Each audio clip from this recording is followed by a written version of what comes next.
Ah, the Seawall in Port Arthur, Texas. You know, everyone has a special place or memory of their hometown. Mine is special because my father used to take me there to the Seawall.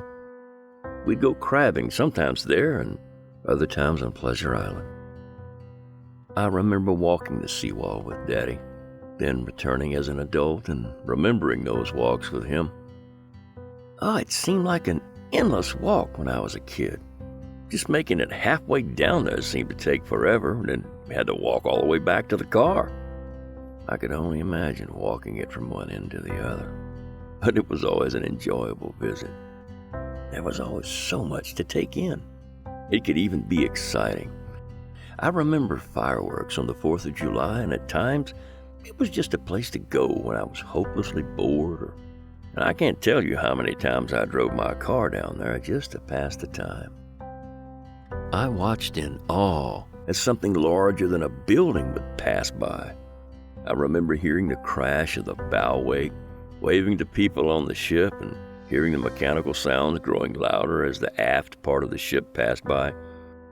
Then hearing the splash of the propeller crashing through the water. I remember wondering, how did something that small, turning so slowly, push that enormous ship around the world? I'd stand there like a goofy kid, pumping my arm in the air, hoping to get the captain's attention, trying to get him to blow the ship's horn. I never realized it wasn't like a car. I didn't understand it. I always worked with the truckers. And as the ship would sail away, I'd try to guess the flag or see where they came from. How far from home were they?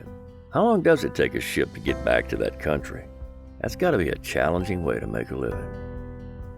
About the time that excitement's all over, here comes a different kind of ship, a barge, or even a speedboat challenging those huge ships out there in that canal. I always wondered if an aircraft carrier would fit in that thing. It was a great place to stop and think, look around, contemplate life, the world around you, or just to enjoy the salt air coming in off the lake. Boy, I remember the seagulls following the ships, making all sorts of racket. I remember them flying above my head, too, wondering if they might have a little something for me.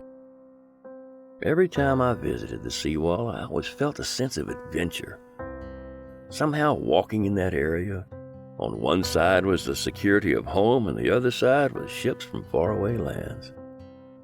That always brought a sense of adventure for me.